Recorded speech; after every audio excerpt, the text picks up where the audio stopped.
Hi everyone and welcome back. We have a new series for you. In this one, we're going to go through a commonly asked for video, which is how to do something like a skill tree. So we're going to do a branching skill tree, allowing you to unlock skills and get prerequisites and things like that. So I'm going to go through this over the course of the series, including the UI part of this.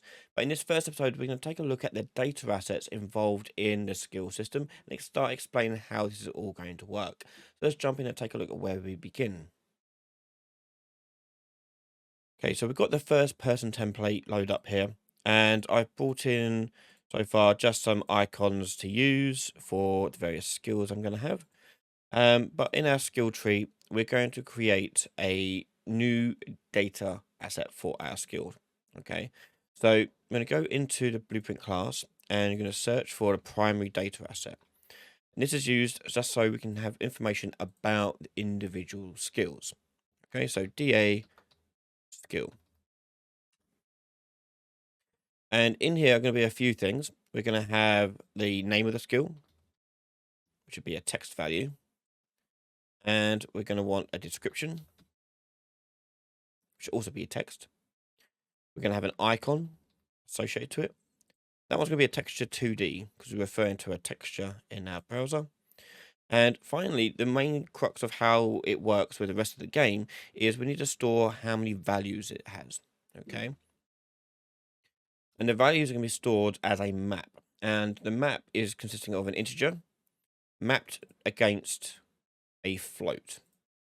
So the integer is referring to the rank that the skill is at. If it's rank 1, rank 2, rank 3, so on.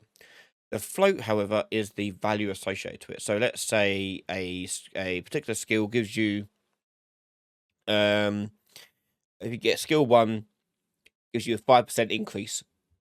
Rank 2 gives you a 10% increase. Okay, those percentage increases will be stored as the float. Okay, and how you handle it on the other side is totally up to that. The other thing that it can handle with a skill as well is when you want to unlock something for the player. Okay. And that is going to be very different based upon the type of skill it has. So if this is going to be unlocking an ability for it, then you need to assign like what ability is it going to give the player character.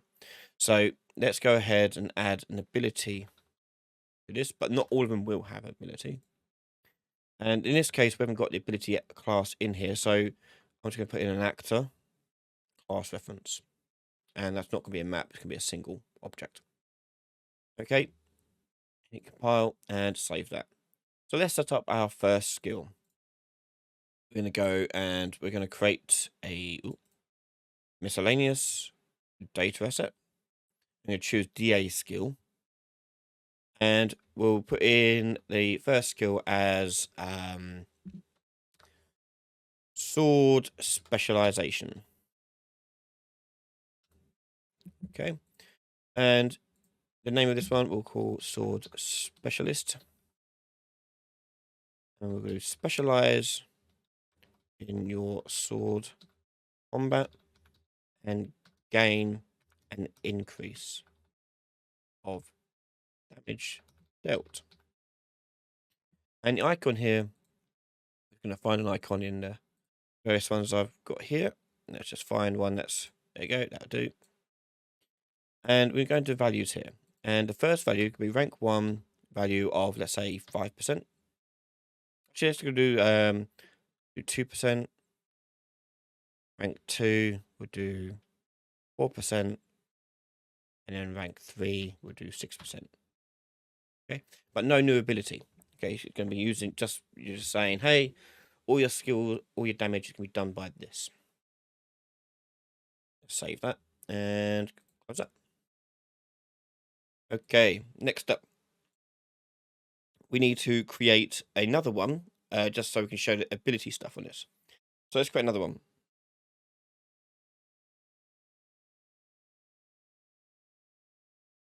And this one will do heavy strike.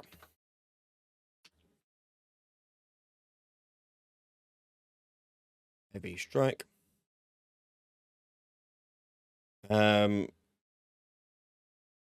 Strike the ground hard, dealing damage to all enemies in a radius. Okay. And once again, we've got to find an icon for this. What one? There we go. That one will do. And this will have the ability assigned to it here. So let's just create an ability class that we can use for that. Let's go make a new folder here. And we'll make a new blueprint class. And if you're using the gas system, you set that up as well. But I'm just going to do a very simple thing. We're not going to do actual abilities in here because that's a different topic for a different day. I spelled that wrong, haven't I? There you go. And we'll just create a child of that and call it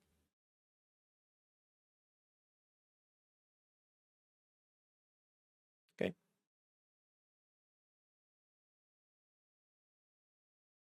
There we are. Okay, so we've got multiple skills lining up now. So the next thing we need to do is start looking at how we manage our skills and keep track of what skills we've learned, what ones we haven't learned, and so on. Because that can be super critical when you want to recalculate your stats, like damage you've been, like you're dealing to something, or what abilities you have access to. So that's going to be handled by a skill tree component or skill component. We're going to create a new blueprint class and choose actor component. And we're going to do AC skills or talents, or whatever you want to call it.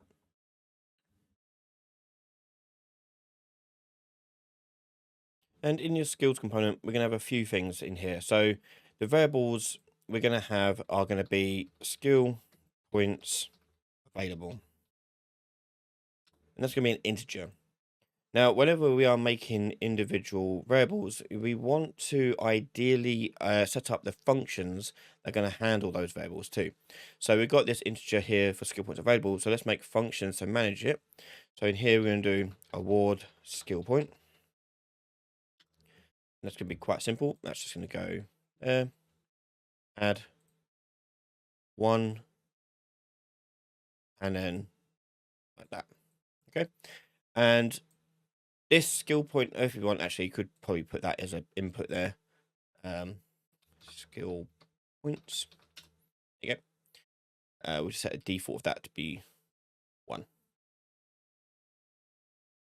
So the reason why I'm putting this in a function here is because we're going to want to put eventually things like notifications on the screen or things to alert the player to the point that they've actually earned a skill point. So that would go at the end here. We can easily tack it on to the end of the function. Now, as well as award skill point, we're going to have spend skill point. And once again, we'll have a variable in here for the amount of skill points we want to spend. So you can set up the different spending amounts if you want. We could probably add that to our data asset in a second. But the amount here, we want to then do a query to see, do we actually have the skill points available? Let's make another function. Query skill points. And we want to add a query integer as our input here. And the output for this would be a return node. So return a Boolean. It's either going to be true or false. And all we're saying here is skill points available is skill point query here. Sorry, skill points available here greater than or equal to the query. Okay, and if it is, great, it'll return true. Otherwise, it will return false. Now, this being a query, which is basically just reading information, we can make it super easy and just say a pure node. So if I go back to spend skill points now, I can drag up my query, and there it is. So I can query the skill points, and if it's true, it means I have enough to spend. What I have to do is take skill points out, subtract the amount coming from that, and then set back to the skill points available. And there we are. So that's the beginning of our skill system. In the next part, we're going to go through and add more variables and functions to our skill actor component. So we can start tracking and measuring what skills we actually have and reading from that list to be able to manipulate various other things in the game too. So you can watch the next episode right now over on patreon.com/Ryan Laley, where you can find all my videos early from just $1 a month. Massive thank you to all our Patreon subscribers and our YouTube member supporters. Thank you for watching. Make sure you subscribe to the channel, and I'll see you next time. Bye, everyone.